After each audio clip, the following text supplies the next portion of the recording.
Hey guys, I'm introducing Kevin Nealon, one of my all-time favorites. I won't be doing it with Dana. He's in traffic, and so I hurry and rushed and did it by myself because then I get to be me. Sometimes when I send an email, I put subject, me. Sometimes I don't. You know, it's going to be a strug without Dana. You're going to have to strug through, folks. Strug it up. Kevin Nealon, by the way, Kevin Nealon has a book out. You know, Kevin, he does caricatures, is that fair to say? Cartoons. He's great at it. I don't know if he's done the Spade Man, but he's done a bunch, and I see him on his Instagram. But the book is called I Exaggerate My Brushes with Fame. Classic Kevin Nealon, very clever title.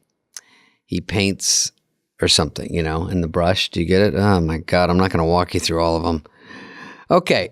By the way, I saw Miles Teller the other night. I was at a undisclosed Hollywood hotspot. And I said, if you ever host SNL, you should have them all lined up in the monologue, the whole cast, and just name them all. Sponge bath, popcorn, camel toe. Who would fucking kill? If you want to kill. Do you want to bomb? Do something else. And then you could add this noise when the plane flies over.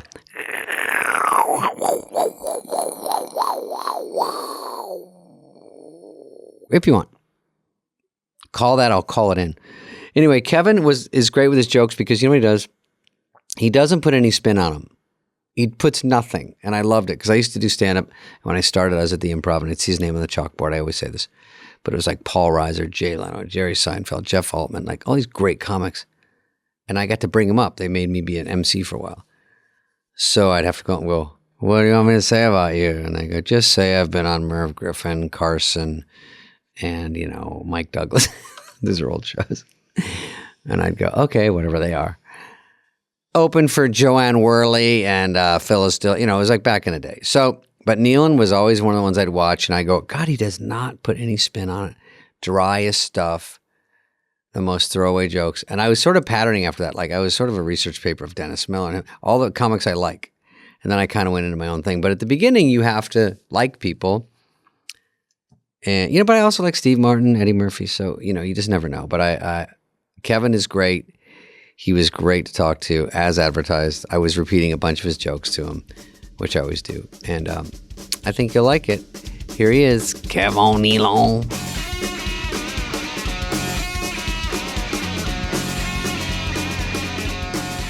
I have a question for you, but I got to wait for Dana, they said. Okay, they're all dumb, though. How's it been going? Oh, this is going through the roof, buddy. Awesome, man. I think. I don't know. Hey, I love your red... it's an audio podcast. Sorry. Well, I've been losing more stuff on the road. You know, like I leave it on airplane pockets and stuff. I had like the little ones, but they're kind of gone now, along with my Apple Pencil, my iPad Pencil. You know, I was on a flight this week, and in the seat back in front of me, it said, this whole... you know, placket about the safety briefing has been scrubbed down with antibacterial stuff. It's stamped on it. I go, I don't believe it. I was skeptical. Yeah. Because they never even touched it after that. And I was like, I touched it. I don't believe the life preservers work either, you know, or the oxygen masks. Well, I have such a terrible fear of flying. When they come around and we get to a comfortable cruising altitude, and they go, well, would you like a beverage? So inside I'm screaming for a beer because my pulse is like 160. Yeah. But I'm like, oh, I don't know. What do you got? I'll have grapefruit juice. No, I guess I'll have a Heineken.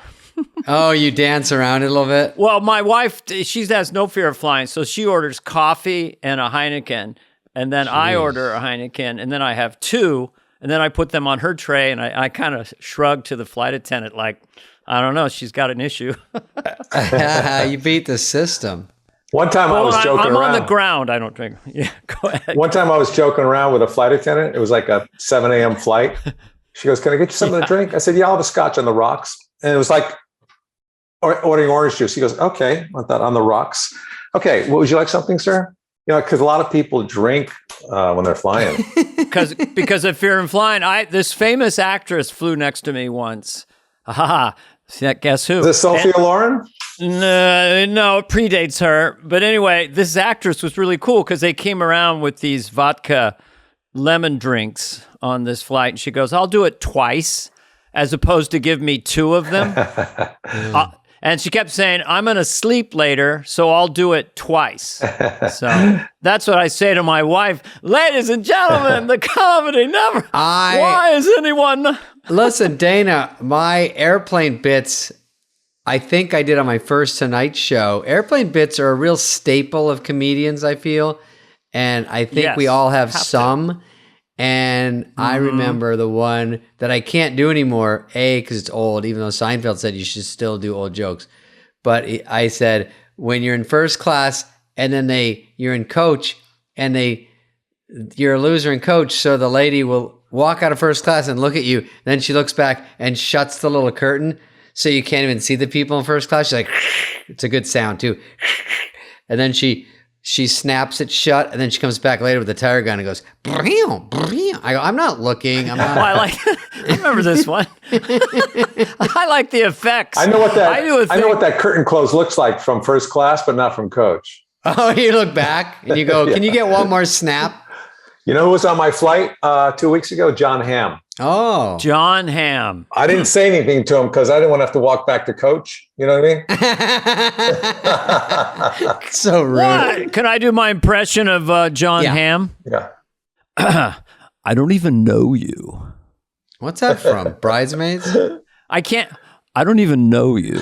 It's him on. It's someone asking him a favor on Mad Men. I don't even. know you. I see it. So I can't hear myself. Dana, I've seen memes where, because I'm representing the younger generation here. I've seen memes where, because I'm tragically still on Instagram, but they show John Hamm in an elevator or something, and someone says something to him, and then they put a picture of John Hamm going, "I don't even know you." So it must be a famous line from the show.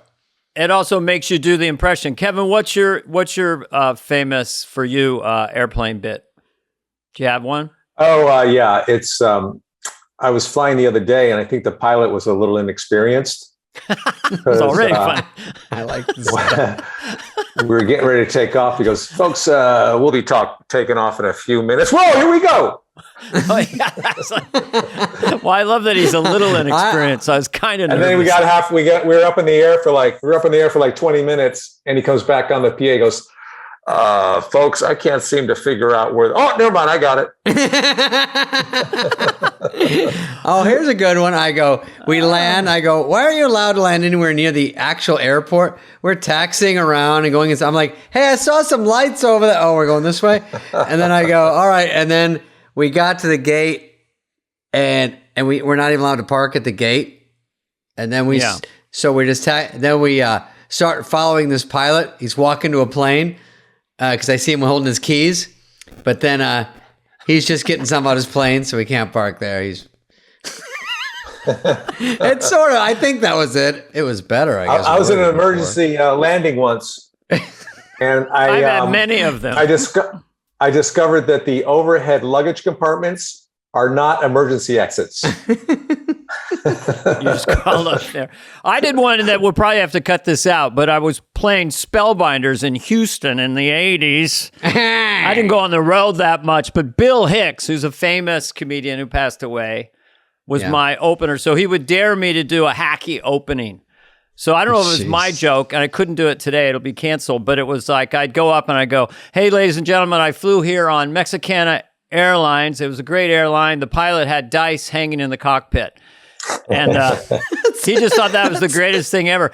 That guy would go on stage with a sport coat for like 20 minutes. He had a big sport coat on. He's doing all his jokes. And then he would reach in and pull out an ice cold Budweiser beer. He kept it in his jacket like a magician for 20 minutes for that one joke. Anyway. One time he tried to drink a Dove. He pulled out by mistake. Oh, I had that with the great Scott at Comedy Magic Club. He the birds, he'd get them and they come out of his jacket. You know where they were coming from. And he pulled it out and it was dead. It was like, I thought they were made of paper. That's your showstopper, ladies and gentlemen. Rubber. Hey, no, but Kevin, you'll like this story, I think, because we're comedians, but I was telling somebody last night that one of my buddies was a waiter at the Dallas Improv. Remember the Dallas Improv? I loved the old one in Dallas off Central and Walnut, I think. And it was right next to Kroger's. And so a comedian came in and he was there in the day, but setting up. And the comedian, the headliner, it's kind of jerky. I don't even know who it was for real. But he came in, he starts bossing everyone around, getting the keys to the condo and, asking him this and that and sort of being pushy. So the waiters realized they didn't like him. And then he came back in for the show and he goes to my buddy, hey, come here. And he goes, because this is some people that listen to this know comedy, you have to adapt to a city. So he goes, what's the big store around here? Is it Alpha Beta? He goes, no, it's Kroger's. That's the one around the corner. And he goes, yeah, okay. And you guys have a Circle K? He goes, no, we have 7-Eleven. He goes, yeah, okay. He's working his act out. And then he goes, and what's this big, huge street right in front of here with all the traffic? He goes, oh, that's Apollo Boulevard, which was a lie. And so the guy gets up and he starts killing. And then he goes, and that was crazy. I couldn't even get here because of Apollo Boulevard. He just comes to a complete screeching halt. And then he goes, Apollo over here. And someone goes, Central Expressway. He goes, no, Apollo. And he's arguing with him. And then he just keeps digging a deeper hole. And he comes with my friend later. He's like, you fucking dick. And he's like, he goes, oh yeah, you know what? I said it wrong. That is Central Expressway. Mike Myers and I were playing Green Bay, Wisconsin, I think. So they said, oh, they love it if you say cheeseheads. So we went up there.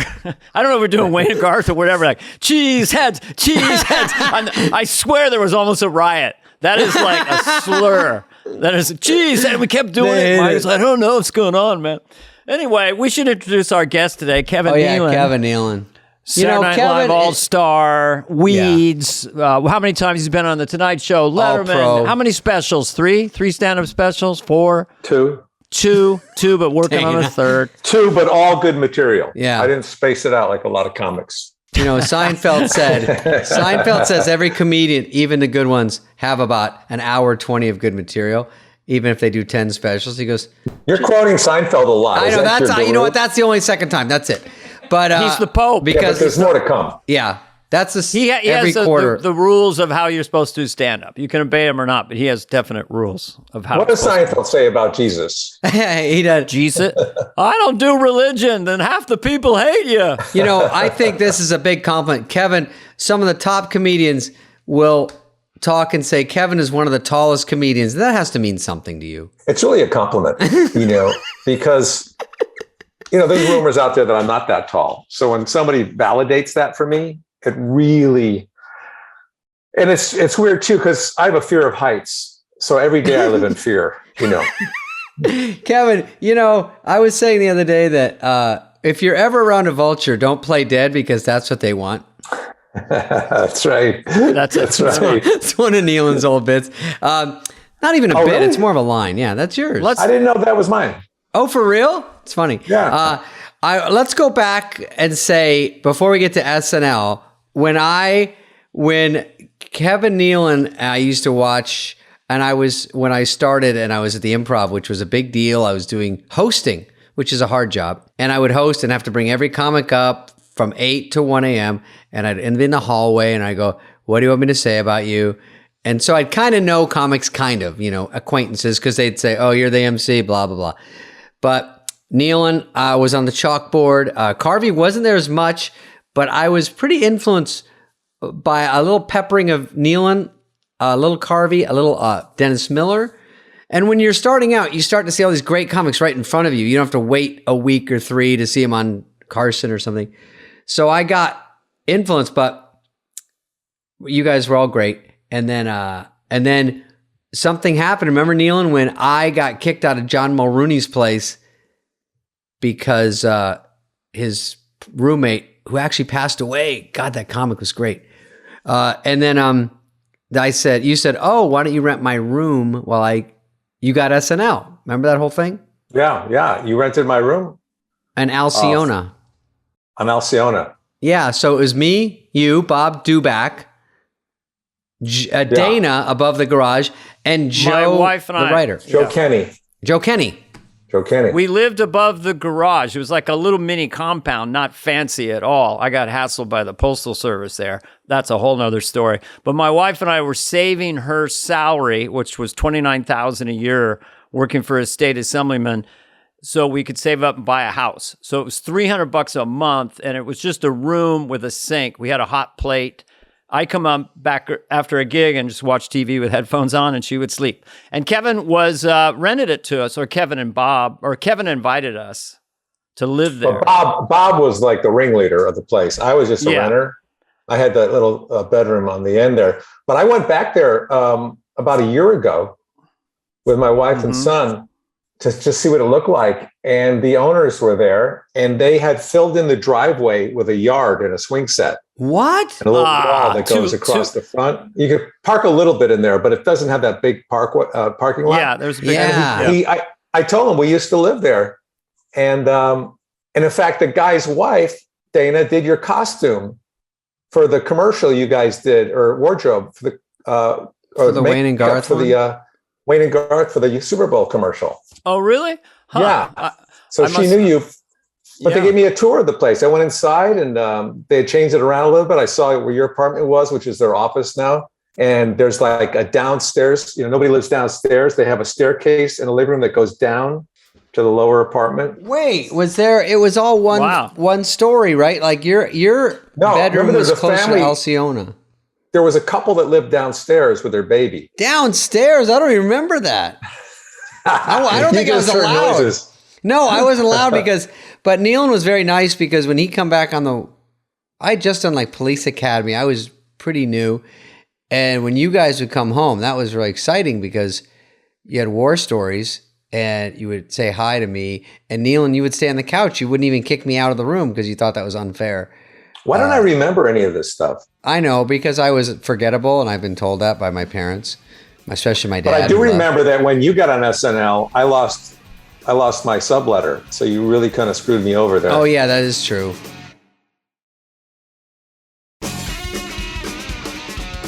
And I had to tell the story. Oh, yeah, go ahead. Go ahead. No, but we're all three interacted in this mid-'80s thing, and we all eventually ended up on SNL. But when I met David, I never had been on SNL. When I met Kevin, he'd never been on SNL. I got on SNL by a long story for another time. But then, freakily, they had one last slot they were trying to cast in New York. And this is true. It sounds funny at the time, but they mentioned Chevy or somehow, I don't know if they were serious, but he was somebody tall or something.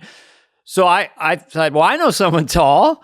And then through whatever machinations, Bristling Gray or whatever, Kevin came out to the studio. And I think, so now Kevin's auditioning, but the show had been cast. But I think we were in 8H, and didn't you just sort of stand near us, near like 8 or 10 people and do stand-up? Or yeah, it wasn't a typical audition, I don't think. Yeah. I went there, and I immediately got tired when I walked into that studio because I used to fall asleep watching that show, and it was an association thing. Yeah, you were.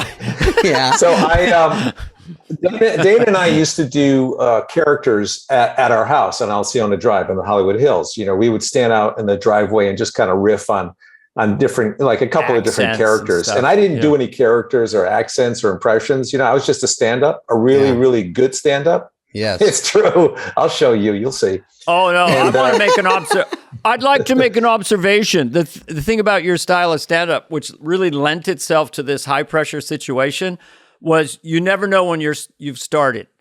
Like you're suddenly kind of talking, and there's no presentation or like, now here's my joke. You just start doing that sly kind of. You always gotta keep pace with life, whatever. And then so you essentially killed. But go ahead. So so I go to the studio at H, and typically they have you on the center stage, I guess, and you have to do like 3 characters and 3 accents or something. I don't know what it is, but there wasn't that demand when I went there, and I just I did the characters we worked on, I think it was a couple of Sammys, and it was like the 2 guys, the 2 porn stars talking about very casual stuff. Were some of them a little undercooked?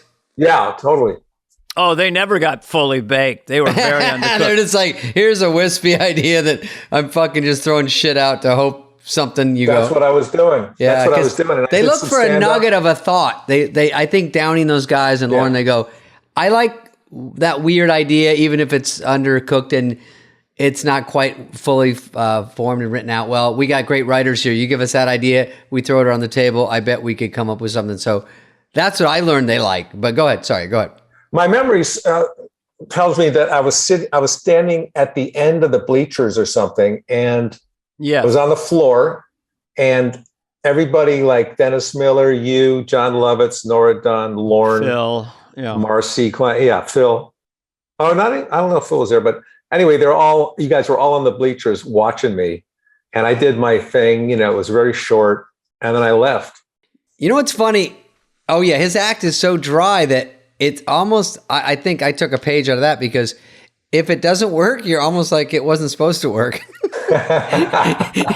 I'm just talking. I was just talking, and now I'm leaving. I'm out there screaming, desperate, trying to get laughs. And if I swing and a miss, it's over. But Kevin, I want to know the timeline from when you first heard in California, hey, they might be interested in SNL. Can you fly to New York? You do your thing. Is that like a week later, and then you find out the next day, or how soon after? It was you very did that? quick. It was very quick. I remember that. It was like a weekend. Like on Friday, I think they told me I have it. I'm coming to New York. I didn't have the chance really to tell my friends that I was on SNL. You know, I just packed up. I got Spade to rent my room, and I went to New York. Did you stay at the Omni Berkshire? I think so, or the Essex House. I don't even remember, I didn't even know New York that well. And Al Franken said, you got to find a good neighborhood to live in. And I think, isn't New York a neighborhood? I didn't know there were separate neighborhoods. You know, you got to find a place that's close to a subway and something with grocery stores, you know, like the Upper West Side or whatever. Yeah. So Dana and I actually, after a couple of years in, we lived in the same apartment building on Broadway. At the Bromley? Yeah. Bromley is very, very nice. I think Mikey Myers stayed at the Bromley, and then Farley moved into the Bromley. Huh. Well, there was a movie theater right underneath it, which was kind of cool. And it was close to the park, and it wasn't too expensive. Across from Zabar's and H&H Bagels, not far away. Yeah. And everyone lived Upper West that I knew. Andy and Katie, my relatives, lived up there. And then slowly, I'm not jumping ahead, but slowly people trickled to the village, and I didn't, because I only knew my little haunts. And by the time it was over, I didn't know anybody up there, because you guys. Yeah, I moved to the West Village, and it was a beautiful federal style home, I think they call it. You know, like a brownstone, and we had the top 2 floors. Dana, did you ever come over there? I don't think so. It had 4 fireplaces, high ceilings, and it was just really cool. And it's right next to the meat market district, which is now like the hip place. But back then it was really the meat market. And at night when I come home from SNL, I'd see these like rave clubs where there'd be these transgenders out front, you know, waiting to go in, like 3 a.m. And, but now it's like totally gentrified, and it's beautiful. So then maybe a week or 2 later, you're premiering on Saturday Night Live? Yeah. Well, are you at the beginning of a season, or are you at the? I'm at the beginning of 86. The first show. Yeah. The first host. It was Sigourney Weaver. Oh, good. Yes. Sigourney Weaver. I remember was the at host. the end of that week when she was saying the good nights, I was so jealous because she got to go. She got to leave, and I had to kind of like, she was like a prisoner getting released. And I had to stay. just because of how did you handle the nerves? Because it was so intense. Yeah, it's just crazy, right? Well, you know what, I pretended, because the year before that, the ratings were so low and they almost pulled the plug. In fact, we all lived out of our suitcases every day. We didn't know if the show was going to get canceled. So that's what I kept in mind. I thought, nobody's watching this show. Otherwise, my nerves would have killed me. And I thought, I'm used to playing in front of 300 people, which is about how many are in that studio. And then I remember I was still nervous, though, and we're away from a commercial, and my first sketch was Mr. Subliminal, which is kind of like 2 conversations at once, Oh, wow. That was on the first show you got to do that? Yeah. So 10 seconds before the sketch is supposed to start, we're away at a commercial, and we're coming back from the commercial. Lauren comes up to me, and he puts his hand on my shoulder, and he says to me, are you sure this is what you want? What? That's his way to relax you, I suppose. Yeah. But he would say those funny things. So give us 10 seconds of Mr. Subliminal so people know what we're talking about. Well, Mrs. Subliminal is a guy who kind of inserts these words into a sentence to get what he wants. Like if I go to a deli or something, I say, I think I'll have the corned beef sandwich, your treat. Now, maybe, why don't you throw in a Diet Coke too, whiskey, and that'll be good for me. So he manipulates his way through life with subliminal messages. Yeah. And his name is Mrs. Subliminal. Yeah, I love it. First show, you got a good one on. Yeah, I got a good one, and I started getting recognized right away. That's the funnest part. I mean, it takes a while to get famous, and then you just stay famous. But it takes longer. Back then, SNL, there was probably SNL and maybe HBO. There wasn't a ton of choices. I mean, there was 3 networks or 4 networks maybe. And cable was very new. Cable's new, yeah. So it wasn't so overriding, and you would get recognized. There was a water cooler effect to it, and Kevin and I, we had a small cast, so everyone got involved pretty quickly. You're on 2 or 3 things a show. Was Jan that year? You met Jan on the show? I love Jan Hooks. She was Jan so Hooks fucking and funny. Phil Hartman and Kevin and I came in, and then Lovitz and Dennis, Nora Dunn, and Whitney Brown were there. Wait, I think so that was David, it. you hadn't And then started Victoria yet? Jackson. So you were Kevin and I. with, My you were first living show with was Lauren. Kevin's first show. I was living with Lauren in Long Island, but then I got a place in Manhattan, and my first show was Kevin's first show. But I've been there since August, hanging out. I was about to say, you actually had some influence. You haven't even started yet. I was with Lauren for a month. I didn't know he used to come out, and initially it was just me. I was the only one out there, and then Chevy How Chase. would scary visit. that you would go stay with Lauren and see McCartney and these guys. McCartney, hanging out every night with McCartney. We all got to know Paul McCartney? the Paul. Well, Lauren does one of it. He knows there's Paul Simon and Paul McCartney. So he said, Paul's coming over tonight. And you have to ask Paul who. That would be McCartney. And I'd never even been on Paula television. Dean. Yeah. Paul One time we were all Paula having lunch. Poundstone. We were all having lunch. I think it was Central Cafe in New York. It was me, Steve Martin, Lauren, and maybe Billy Joel was there too. And Steve was talking about Cher. Lauren was talking about Cher. And Steve piped in. He goes, Cher who? Steve for having those big jokes like in his old albums, which I used to memorize, and those crazy things. He would also say the driest shit like that too. It's so funny. Oh, yeah. But that was Lauren. Everybody does impressions of Lauren too. Every cast member would do So great through the generations. But the other thing about us being on when it was a small cast, and then it started getting bigger and bigger. Like our introductions only lasted maybe 2 minutes, and now if you watch it, there's like 50 people on the show. Even one sketch featuring so and so, and then somebody who might be on. He's standing by. We'll see. So and so, and a contest winner. Yeah, I think Kevin and I were on the last small cast show, and then it grew with Mike Myers, and then David and Adam and everybody else. But initially, I think it was just like 6 of it. I was kind of like 3 or 4. Well, what happened was we women. kind of ran out of tricks, and Lauren kind of saw the writing on the wall. He goes, we got to get some more energy in here, some more people with some ideas. It was like COVID that was expanding, and we were like the Delta coming in. It was just getting bigger and bigger.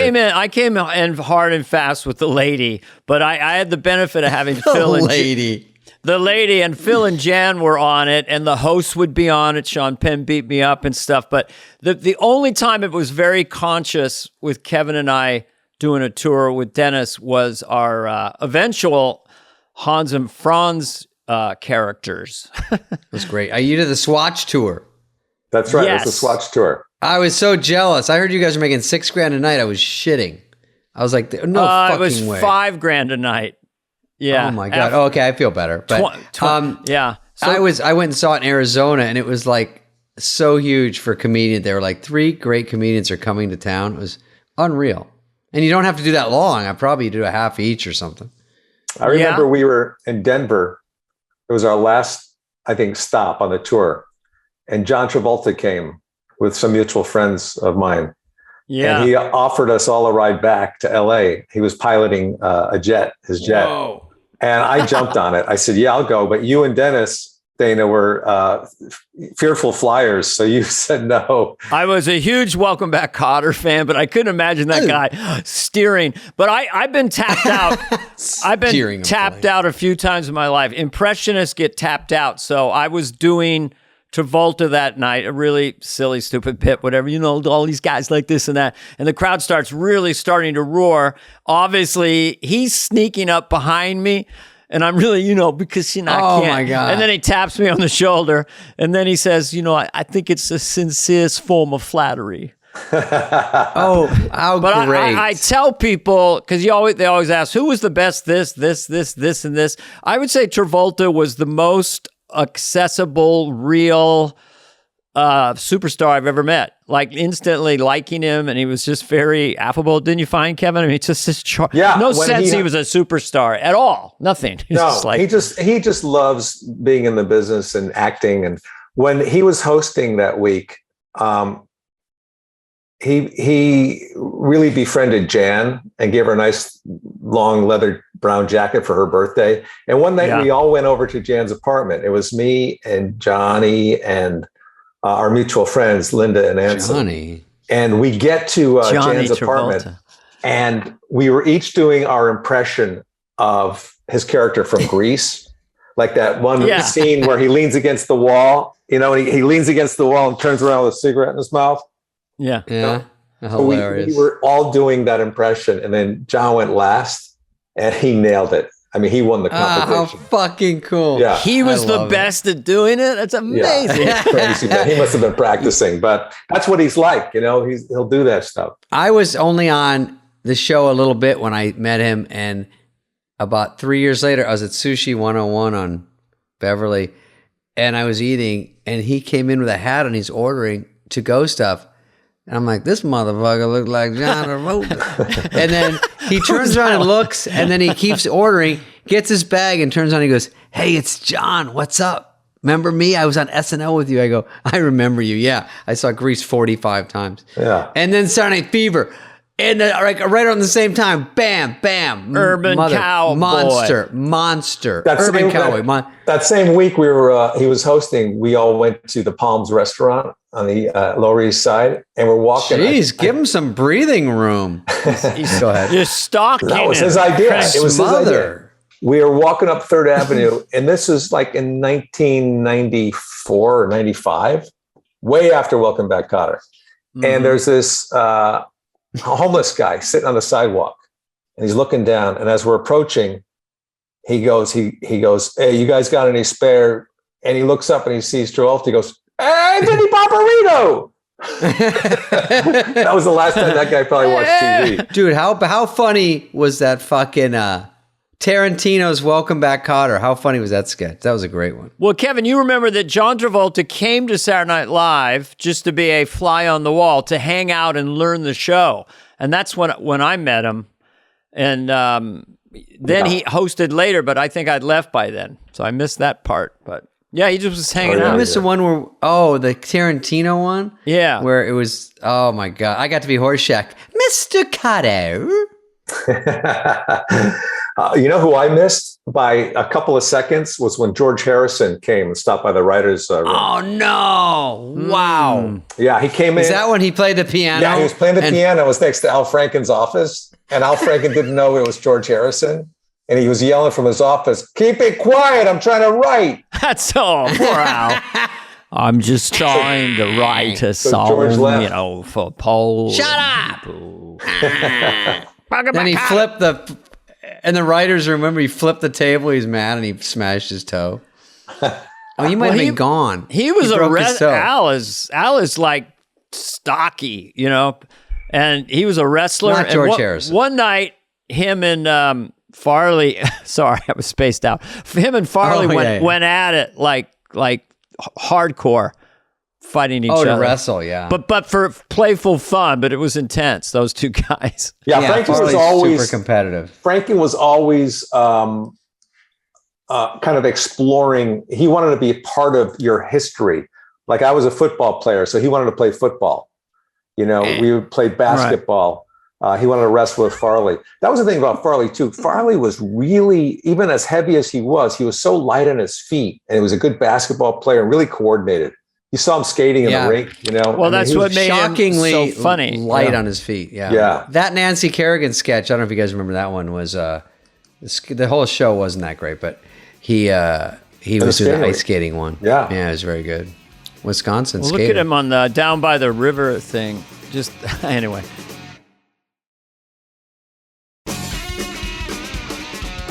Hey, Dana, who was your biggest idol on that show that you got to meet? I'll tell you who it was.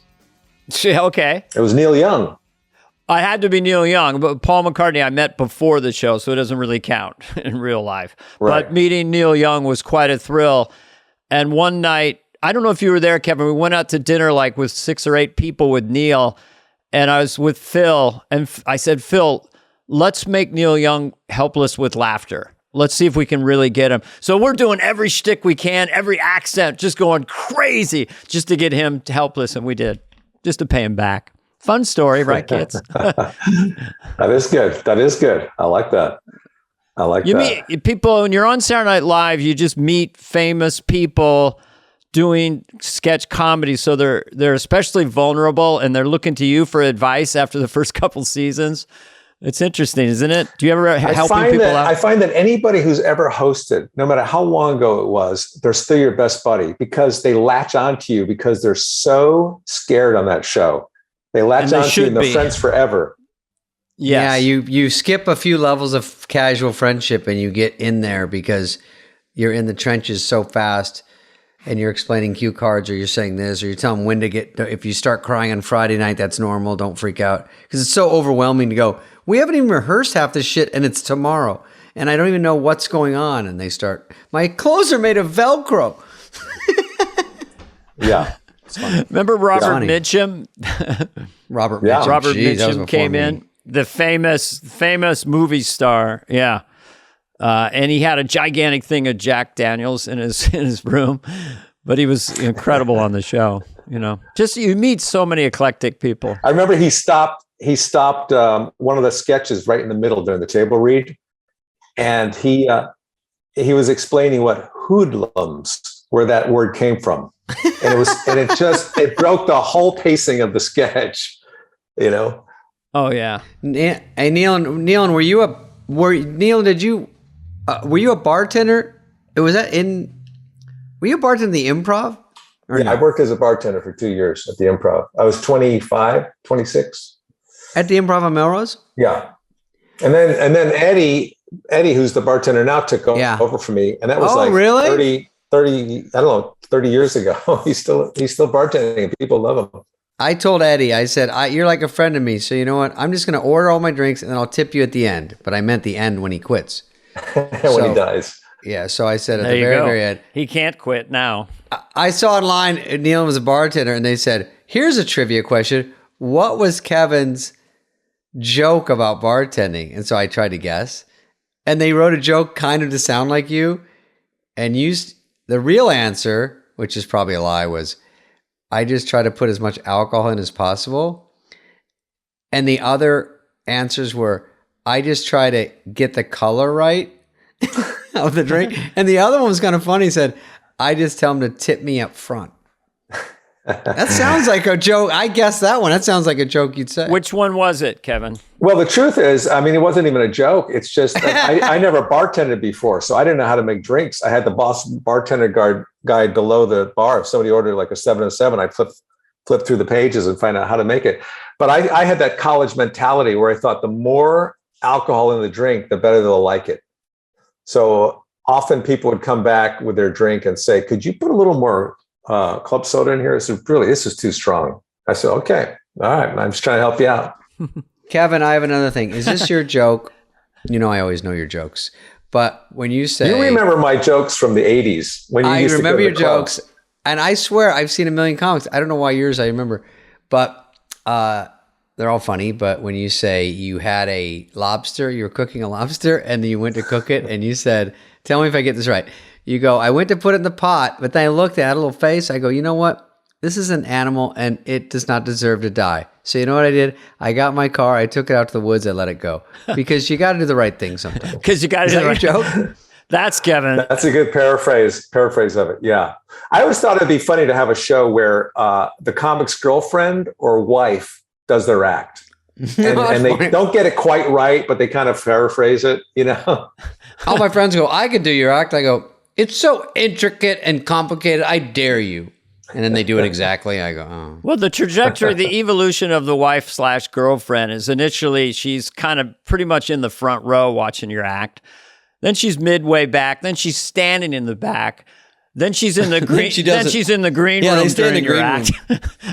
And then she'll meet you after. And finally, she's just at home where you've been. She stays home. Yeah. Going, how was it? Did you guys like going to the after parties on Saturday Night Live? God, you're so wired. I was never really in it enough to be wired, but I would get energy from doing the good nights and waving good night. So, and then they'd hand, do you remember this? Marcy was always scared because too many people would figure out the party. So you'd get Marcy a little Klein ticket. was Lauren's assistant. Yeah. You get a ticket. She'd walk by and hand you a ticket like right before air or something. Like that's what you were thinking about, but I was. And then they go, hey, the party's going to be here. It's going to be here. It's me.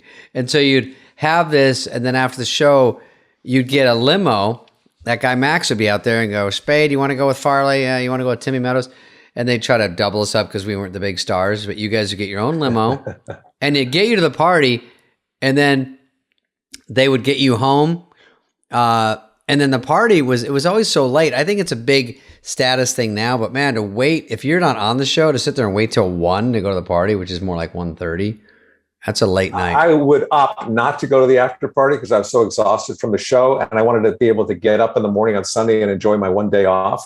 But I always had guests coming in that they wanted to go to the after party. Oh, they have to. Yeah, that's the whole thing. It's not even really a party. It's just everybody's at the same restaurant. You get your own table. You get your own bill. Food, yeah. You know, the you get a bill. For it. Yeah, you pay for all your guests and your friends. And and then, you know, everyone's at their own table and there's just a lot of gawkers. And you'd walk around and the host would like to say hello to you. But Kevin, I don't know if I'm right about this, but the show was so in the doldrums when we got on. Cars were not provided to go to the party.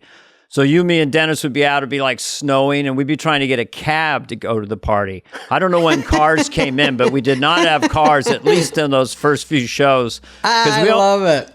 We only had an 8-show pickup. Dynamite told us we had 8 shows. So if we don't hit the ground running, we're out here by Christmas. Yeah. Yeah, we were living out of our cars. And we even shared an office together, you and me. Kevin and I shared an office that was very humble, very small, and we would sit in there for hours trying to riff, especially when Hans and Franz came. We would go, and really, we got so silly. I mean, you're so tired and stressed out. Sometimes I'd put on music on a boombox, and you, me, Victoria, and Dennis would just dance around in there, right? Just because of the stress. Yeah. Yeah, and then I remember like Sandler and Farley and you too, Spade. Didn't you guys have an office on the other side by the writers' room next to Chris Rock's? We had Herb Sargent's old Update office, so it was like that corner. Yeah, it was like a frat house in there. I'd go in there, there'd be like Playboy magazines everywhere, pizza boxes on the floor. And then you go into Rock's office and it was like pristine. He had like Malcolm X posters, Martin Luther King, all kinds of African-American culture books on this, and just spotless. We're just all idiots because Farley would wipe his butt with the USA Today. You know, one time I was going to the rap party and they said, and they go, hey, and then I see Norm on Monday. I think you guys overlap with Norm. And I go, Norm, I didn't see you at the party. He goes, no. I go, well, I saw you getting a limo. I went to Atlantic City. Why? To gamble. Like I'm the asshole. To gamble. I go, oh, well, sorry. I don't know. I thought those are for the party. The poor limo driver's going, keep going straight. Sir, we're about 30 minutes away from the party. I think it's at Ollie's. Every week he'd surprise the limo driver. Atlantic City. I know. And the guy goes, oh, fuck, I get Norm. I'm going to be back tomorrow. Lovitz was telling me a story where, or somebody was telling me about how Lovitz loaned Norm a couple $100, like $200 to gamble. Mm-hmm. And the next day, Norm didn't pay him back.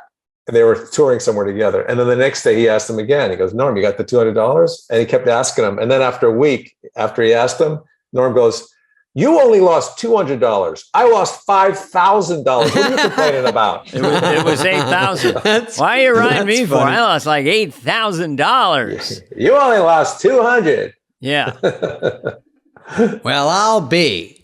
Yeah, but go ahead. But I was there for 9 years, so I worked with a lot of different people. I saw Spade came in, and then Mike Myers, Farley, Tim Meadows, everybody. I mean, it was, and then we got a lot of those wild cards, like Michael McKean and Chris Elliott, and Janine Garofalo and Sarah Silverman, McKinney. Matt Stiller, Mark McKinney. Yeah. Oh, yes. Ben Stiller, who lived in the Bromley as well during that time. He did? Yeah. Fucking Bromley. And he got let go from the show, and I was doing very well in the show, and I'd run into him in the elevator. I go, how are you okay? And he was, went on. The guys who get fired or don't get hired for the show seem to do extremely well. Jim Carrey, Ben Stiller. Jim Carrey was on the show? No, but he didn't get hired. He auditioned. Right. He auditioned with us, We should have Jim on just to talk about how he didn't get it. That audition, he destroyed. I mean, I think most people got fired from that show. Yeah. I didn't know Farley and Sandler got fired. Yeah, I mean, the year I left, Sandler and was it Farley both got fired? Yeah, I didn't even know that for fucking 20 years because they're both doing so well. I didn't know that there was any friction. I don't think there was. I think the idea is that they wanted to come back and were told no. That's so weird. It's so weird. They're both huge stars. And I was kind of forced out of there too. There wasn't much future for me in there. Were you bum rushed out? I knew that was my last year that they'd have me. But luckily I got a sitcom with DreamWorks with Spielberg. So I had something to go to after that. It was called... What was something it called? Hiller and Diller. It was called Pushed Out the Door was the working title. Kevin, you've done a lot of Sandler movies. Which one do people know you from the most, do you think? Mostly Happy Gilmore. And Grandma's Boy, even though he wasn't in that one. What was the one where you had, was it Just Go With It? You had plastic surgery. You looked hilarious. Yeah. That was pretty fun. Was that a lot of makeup?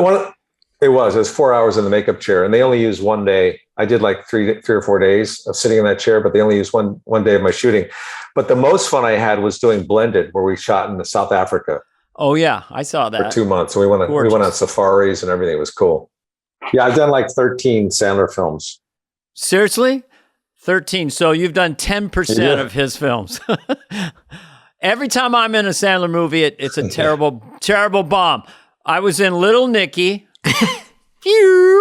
And then I was in Jack and Jill. Those are the only, so I should never be in another Sandler film. Both very funny. Adam doing his thing, but I'm from the South, the deep South. Kevin, I have a question for you. Oh, first of all, back to I got two, but Bathroom Attendant, I was there for. I thought that was one of that sketch was fucking killed, if I remember correctly. Yeah, that was with Harvey Keitel. It's one of my favorite sketches I wrote on that show. And, there's a thing I have about bathroom attendants. It just seems so unnecessary, to have a bathroom attendant to dry your hands and to, give you, and then have candy on the counter. Because, once you go to the bathroom, you immediately want to refill your supply, I always give him $10 and go, if anyone asks, I wash my hands. And he's like. So I've always kind of had that little, thing about bathroom attendants. So I finally wrote up this sketch about a bathroom attendant in a very small bathroom with just one toilet. That was the tiniest set that too. That was funny. Yeah. And Keitel was great. That was good. It was perfect. Yeah. And he was into it. He fucking loved it. Yeah, he did. And then Farley comes in at the end, like he's my regular customer. Oh, what a great way to get out. Yeah. Who helped me with that was Mike Shoemaker, who was one of the associate producers at the time. Or at the time, I think it was maybe just, I don't know, a PA or something. I'm not sure, but yeah, he kind of had a lot of good little ideas for it. Yeah, he still works at Seth. He has a big job over there.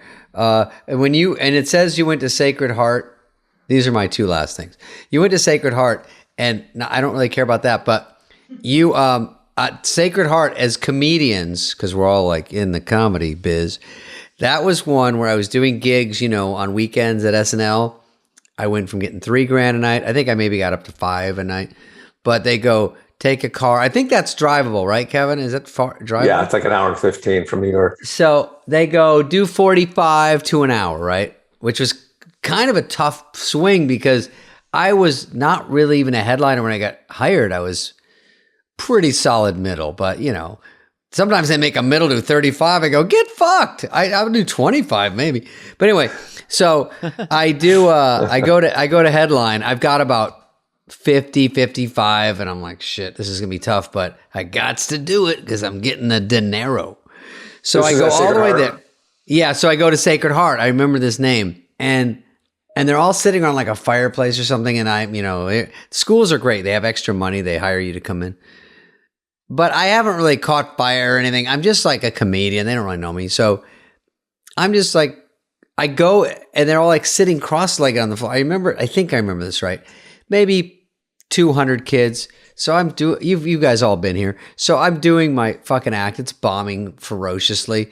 And I'm buzzing through it. You know what I mean? Because I'm not doing well. And I know they don't want me there.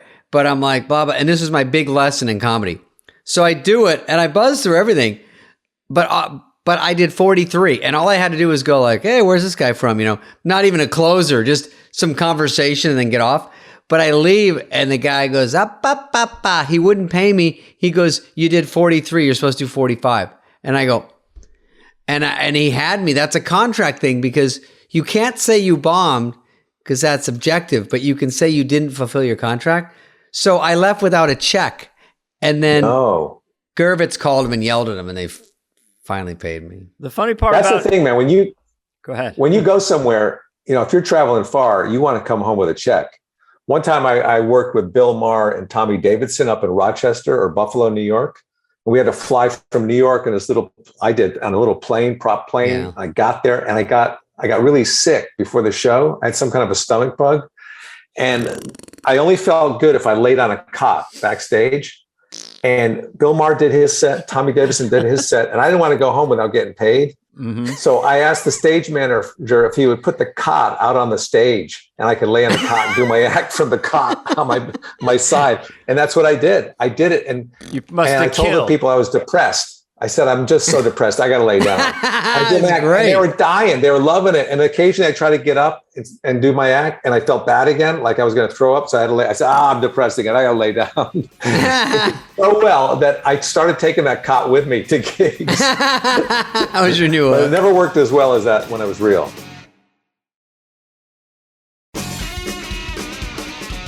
I once had one where I was chewing gum for some silly reason. Never chew gum before you do stand-up. And now, please welcome, packed house. And then I bit my tongue. And it was bleeding the whole set. I was just swallowing blood and trying to smile. My teeth were kind of smeared with blood. Sickening.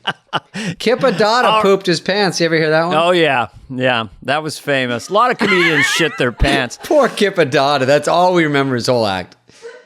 Did you ever have a thing where you hadn't done stand-up in a while, but you're on Saturday Night Live, and then they're paying you a lot of money, and you do what you think is your whole hour, but it's like 32 minutes?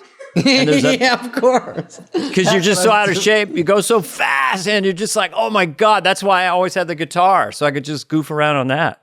And you forget chunks. I remember doing my act after I haven't done it for a while, and I'm like, that used to kill. And someone goes, you didn't even do the middle of it. And I go, huh?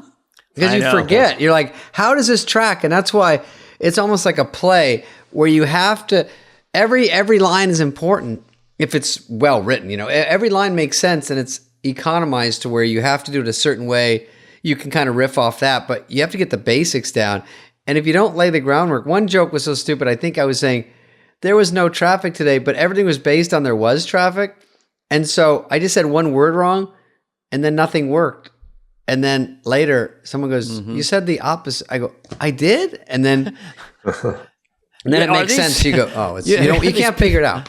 Who's critiquing you always afterward? They're just someone There's always someone there, the court stenographer going, well, tonight, I know you thought you did well. A lot of that has to do with nerves too. Like when you're starting out, you kind of do that. You forget stuff.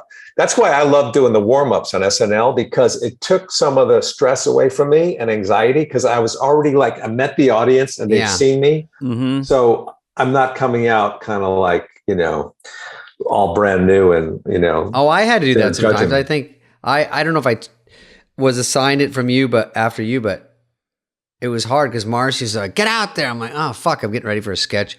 So I got to go up and do like 5 or 10 minutes because we were new. So she would always like rough us up. Get out there. Lauren's mad at you, and then walk away. I go, what? Lauren's always mad. I know, Lauren. It's the easiest thing. What about when Lauren would walk around the set with his Amstel Light and a glass, and he'd just walk around in between, like during a commercial, and you're like, get out of here, like, because it's too nerve wracking already. And I know, like, and he'd say stuff. maybe kill. We were doing something with Danny DeVito. I can't remember. I think Kevin was in it. And Lauren, during the commercial break, goes, this has to breathe. It was just kind of those sort of notes. Whatever that means. And he always would say, this is just Lauren's sense of humor. You'd walk down the hallway and he'd say, still with the show was another one. Yeah, that's right. Yeah. But I thought it was funny. I would try to huddle up with him by the monitor. Hey, Lauren, what's up? Sometimes they go, Lauren wants to talk to you right after Gap Girls. And I'd be summoned to the monitor, during the commercial, and it's really loud. They're playing the band. He's like, I think the ending, you could do this. He's like, that's how it works. They give notes and they do it right there while it's fresh in his brain. And then you have to go wait to see if it even gets picked for air. That was dress rehearsal, I should clarify. And then you've got your notes going, I know what to do if it stays in the show. Yeah. You change, you tighten it and you go, hey, I made it shorter, like selling it, like, yeah, it won't take up much room, so you can still put it on, and then you guys ever visit? You ever go up there and visit? I've just been there. If I did Fallon, then usually I'd see Lauren, and then maybe do something on the show. But yeah, I used to go up there. I used to go up there to visit, say hi to Lauren if I was playing at Caroline's or something. Yeah. But the last few times I went, it was really difficult because Lauren was so busy because there was other people that were visiting him, like Paul Rudd and Tom Hanks, and they're all around the monitor. And it's like you don't even exist, Yeah. A lot of people go around that monitor. I went in and did a church lady on Update. This was pre-pandemic. And then I walked around the monitor and I saw 2 people going, wow, that was awesome, clapping. And I just kept walking and they go, hey, that was Jay-Z and Beyonce. Oh, okay. Well, Will Forte summed it up. He goes, you never feel less needed when you go back to SNL now.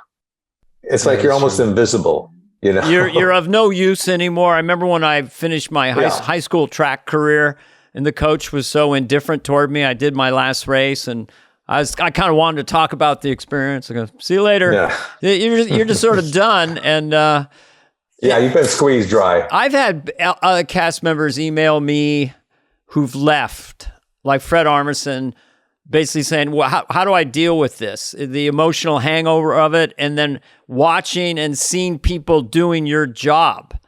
And in some cases doing it a lot better. Without a beat, you never totally get over doing that show. Nobody does. On some level, you either have a dream about it or think about it. It's too intense. Don't you guys think? I mean, it's always somewhere. When I left that show, I couldn't imagine something superseding that as far as being notable. I always wondered, I wonder if I'll ever do anything that's kind of as notable as that show was. And live and weird. And I mean, doing a movie and then it waits a year to come out. It takes 6 months to get it together. Then you shoot it and everyone's like, where have you been? One guy, for me, Weeds came along, and that was something that people really liked, and it was a different kind of a feeling than SNL, but it was fulfilling for me. Yeah, and it was a very acclaimed show. This Uber driver goes, "Hey, it's like about a year or two ago." He goes, this is how bad Showbiz is. He goes, "Hey, what about that guy Chris Pratt? You never see him anymore. What happened to him?" I go, "Chris Pratt? I think he was in Jurassic World and that other one with the fucking raccoon. He's in. Those are 2 of the biggest movies in history. He's like, yeah, but what else? He hadn't been anything lately. I go, it was this year. I go, what the fuck have I done? Jesus. He's like, yeah, we haven't done shit. But people, if they didn't see your movie you did once, you did one movie, like I did Wrong Missy. Then if they miss that, then it's such a chunk of movies they haven't seen. Like it's such a gap because it takes a year to get it together. Then you shoot it. Then it waits to come out. Then you try to get another one. So everyone's always like, well, you got any movies coming out? It's like the most question I get asked the most. And then if you tell them, they go, oh yeah? What else? Well, no one knows what anyone's doing. You can make stuff up. I was doing that with Mark Pitta would open for me, the comedian Mark Pitta in Vegas. This was even like 8 years ago. And we would make up. He had just starred in the sort of the Blackjack Network. He starred in I've Had Just About Enough of You. And he get a big applause like he's a star. Nobody knows what anyone's doing. No one sees anything. They just want to... I just want to drop things in deadline that I'm starting and then never do them. Just have people go, hey, I heard you got a lot of shit going on. Spade, you should ask that Uber driver, where have you been driving lately? I haven't seen you driving anywhere. No, I've been all over. They never get that. I always like when you're jealous, like if your wife sees someone on TV, that guy's really handsome or whatever, or it's Tom Cruise or Brad Pitt or something. The kind of thing you would say is like, I don't get it. I don't get it. Or like a great comic, like any great comedian. I don't know. I don't get it. I don't really get it. But what are you going to do? You know what? That stuff works. And you go, and they're like, what do you mean that stuff? No, that kind of comedy, that'll always work. Comedy's very subjective, I had the stagehand in the wings right before I went out. Hey, Mr. Carvey, last week we had Sinbad. Let me tell you something. That guy killed harder than any fucking comedian. He had the crowd in the palm of his hand, and he was doing all these jokes about local establishments and highways, and they went fucking nuts. Don't you love to hear that right before you go out? Yeah, right. Yeah, I actually followed Sinbad and I couldn't. He killed so hard, and I was like, I'll just kind of beep bop up there. And I was starting to get nervous, going, oh, he's really killing, because it was a corporate gig, and he knew everything about the corporation. He's like, according to Section 42, and everyone's like, wah! I go, God damn. But Spade, what has he done lately? I haven't seen him around. You know what I mean? What's he been doing? He's just kind of disappeared. He goes, when you wear your underpants so much. On the Guys and Dolls Network. The Guys and Dolls Network. He's huge. He's a primetime. Actually, Dennis goes, I did Star Search. I'm up against Sinbad. I'm doing my best fucking joke. Sinbad walks up after me and goes, you ever wear your underpants so many times it's just a rubber band? 4 stars. Sometimes I watch movies with my son. It's true. Mm-hmm. Yeah. It's 14. He's like, Spade, I wasn't sure if you were talking to me or if you had an indigestion right there. I'm just talking off camera to people. Oh, go ahead. Well, sometimes I'll watch movies with my son. He's 14. And we'll be watching a movie and he'll go, is that guy still alive? Is that actor still alive? I go, yeah, that's Sandler. That's Adam Sandler. And then he goes, what about that guy next to him? I said, that's me. That's me. I'm still alive. So, Kevin, I asked David this a couple weeks ago, and I said, when you're watching TV and you're kind of bored, do you ever check the age of the actor and their net worth? And he doesn't. Have you ever checked the age of the actor or the net worth while you're watching a show? I check the age sometimes, but like the last person I did that to was, what's his name? The guy from Jaws, the older Robert Shaw? Yeah, Robert Shaw. Because I remember as a kid watching that movie, he looked so old. And then I checked his age. He was like 46 or something like that. Yeah, that's in that movie? Or 45, yeah. Wow. And he died. Yeah. He died in Ireland. He was driving with his wife and kid, and he didn't feel good. He got out of the car and he had a heart attack on the street at 47. Whoa! Well, should we end on that? But so I checked his age when he did Jaws. Put it on the side of the road. They put it in me over and do me CPR. Jaws, what a great. You'll be a person on me cavity. Kevin Nealon. I check the age of the Disney kids when they're doing the movies. I say, how old is that kid making all that money? I looked. Do you know how old Nemo was? Nemo was just a child actor. Yeah, he was, and then he. But you know what? There's a lot of fish in the sea. Dory was. I don't know. Forget it. This bit's bombing. Anyway, Kevin, I got to jump off. Kevin, you and Danny can go on for a couple. We've tortured you. We got a million things going. We've tortured you enough. It's going to take a long time to unpack this show and figure out what happened. Yeah, we got to edit this down We to can the edit bone. that shit out of this, man. I Was had it like 5 minutes? Is it a 5-minute show? Kevin, we're going to get hang you a on. copy of this. Hang on a second, guys. What is it, Marcy? Marcy says I need to do warm-ups for the show. You got to get going and do warm-ups? Yeah, Lauren wants yeah. you. Lauren's we mad are at you. going to have Marcy Klein as a guest on this Yeah, show for because sure. she is the linchpin of a Definitely. lot of the era of She Saturday knows Night Live. stories. She was the mother, the dog. She was everything.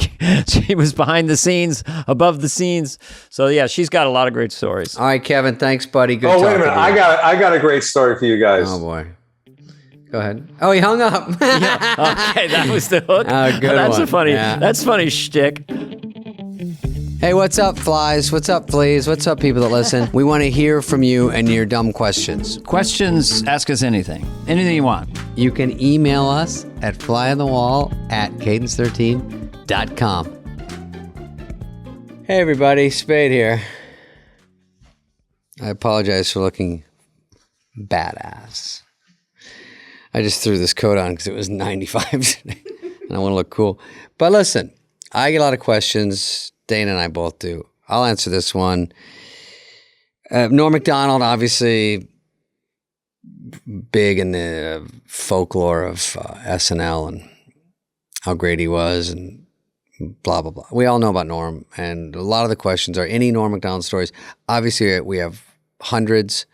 One of the ones I like is when we would text. He's like a child. You know, he's nothing normal about him, so it's infuriating.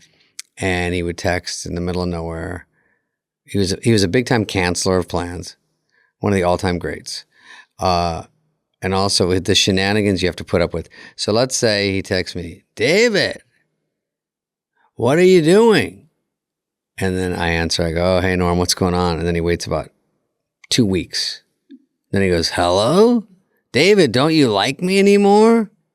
And I go, Norm, I did answer you.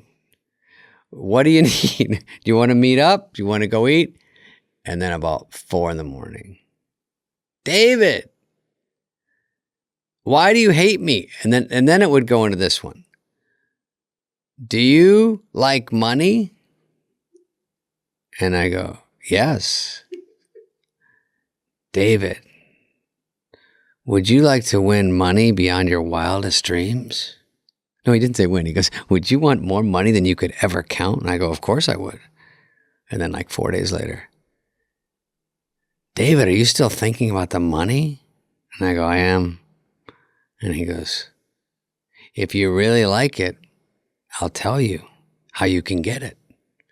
And I go, please. And then about 3 days later, he says, bet the under on the Chicago Blackhawks in the first period. First of all, how much am I betting where I'm going to win money beyond my wildest dreams? Do I have to bet $1 trillion? I said, I'll put a nickel on it. It sounds like gambling talk. I don't even know what it means. But that he would do that and then he'd pee in a bottle. But Norm was, there's too many Norm stories that are too funny. But he's always like this. He's very stiff. Ah! You ask him any normal question, he answers it like it's crazy. Me and him and Dennis Miller did a gig right before the Corona. All of us 3 crazy people. And he goes, David, when's the show? I go, 8. He goes, what? I go, Norm, there isn't a more typical showtime in the world than 8. If it was 7:45, you could say that. If it was 8:01, you could say that. You can't say it at 8. And then if you tell him any real news, like, oh my God, Russia just invaded LA, he goes, oh yeah, when? That doesn't shock you? They invaded LA? They dropped a bomb in LA today? You're supposed to go, what? That's when you say, what? He's got it all mixed up. Anyway, Norm's great. We do miss him. Thank you for the question. This has been a podcast presentation of Cadence 13. Please listen, then rate, review, and follow all episodes. Available now for free wherever you get your podcast. No joke, folks. Fly on the Wall has been a presentation of Cadence 13, executive produced by Dana Carvey and David Spade, Chris Corcoran of Cadence 13, and Charlie Finan of Brillstein Entertainment. The show's lead producer is Greg Holtzman, with production and engineering support from Serena Regan and Chris Basil of Cadence 13.